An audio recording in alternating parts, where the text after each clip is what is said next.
Assalamualaikum warahmatullahi wabarakatuh. Salam sehat, selamat datang di Statistika Ekonomi dan Bisnis dengan topik pendugaan interval yang merupakan bagian pertama dari statistika inference. Parameter populasi yang akan menjadi objek akan dibatasi hanya untuk parameter rata-rata hitung dan parameter proporsi. Mari kita mulai.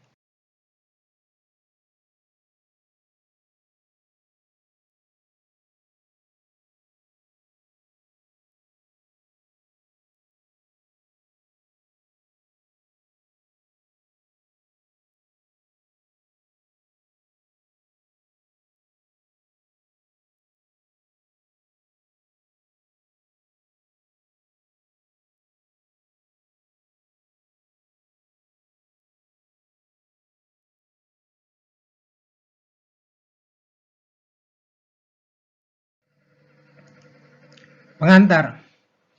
Mari kita ulang pertemuan pertama, yaitu tentang inference.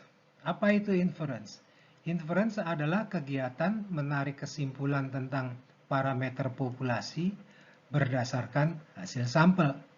Ada dua, yaitu pendugaan interval dan pengujian hipotesis. Pada pendugaan interval, maka parameternya akan disimpulkan dalam sebuah rentang atau interval. Jadi, dugaan kita tentang mu akan misalnya saja disimpulkan bahwa rata-rata jumlah jam belajar mandiri per pekan adalah antara 20 hingga 24 jam. Ya, kita tidak menyatakan sebagai sebuah titik nilai karena hanya didasarkan atas sampel yang merupakan sebagian kecil dari populasinya. Pernyataan dalam interval itu untuk membuat peluang benarnya cukup besar. Besarnya peluang benar tersebut dinyatakan dengan sebuah tingkat keyakinan tertentu yang mestinya adalah sangat besar. Biasanya dipakai 90% atau 95% atau bahkan 99%. Tentu saja tingkat keyakinan yang semakin tinggi memerlukan lebar interval yang semakin lebar, karena semakin lebarnya interval meningkatkan peluang untuk kesimpulan menjadi benar. Akan tetapi, kesimpulan tentang parameter yang terlalu lebar tentunya akan menurunkan efektivitasnya dalam pengambilan keputusan. Bayangkan pada contoh di atas misalnya, dinyatakan bahwa rata-rata jumlah jam belajar mandiri per pekan adalah antara 10 hingga 40 jam. Atau misalnya kita menyimpulkan bahwa proporsi peminat metode belajar baru berkisar antara 0,25 sampai dengan 0,85. Interval-interval yang sangat lebar itu menyulitkan pengambilan keputusan. Nah, kita kembali pada besaran tingkat keyakinan tadi. Apa artinya tingkat keyakinan 95%? Ini diartikan bahwa metode yang dipakai akan mempunyai peluang benar sebesar 95%.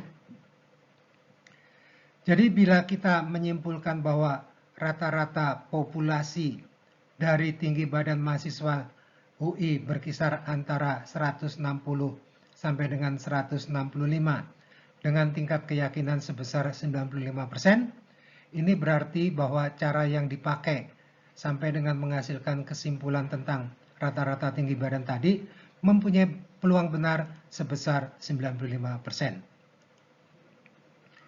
Kita akan beralih.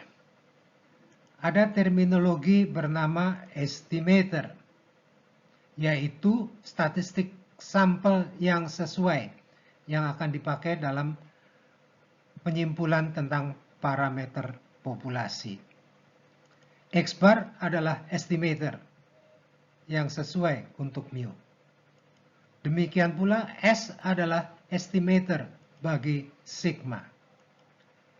Kemudian ada istilah estimate, yaitu nilai tertentu dari sebuah estimator.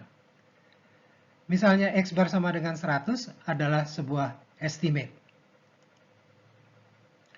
Mari kita lanjutkan. Kedua, syarat-syarat estimator yang baik. Estimator yang baik yang akan dipakai untuk inference perlu mempunyai ciri-ciri sebagai berikut. Pertama, unbiased, artinya bahwa expected value dari distribusi sampling estimatornya sama dengan parameter yang diduga. X-bar adalah estimator yang unbiased karena expected X-bar adalah sebesar mu yang akan diduganya.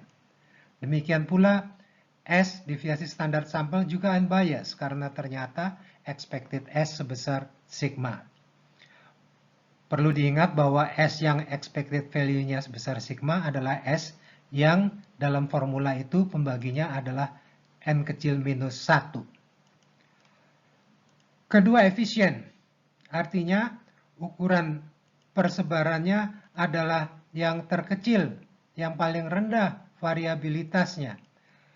Dalam hal ini, X-bar mempunyai sigma X-bar sebagai persebaran yang terkecil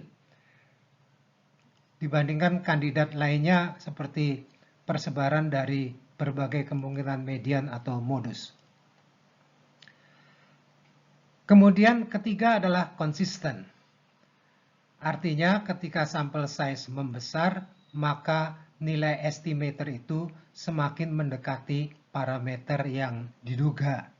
X-bar adalah estimator yang konsisten, karena dengan semakin besarnya sampel size, maka nilai X-bar semakin mendekati nilai mu-nya. Itulah ketiga kriteria untuk estimator yang baik. Kita lanjutkan.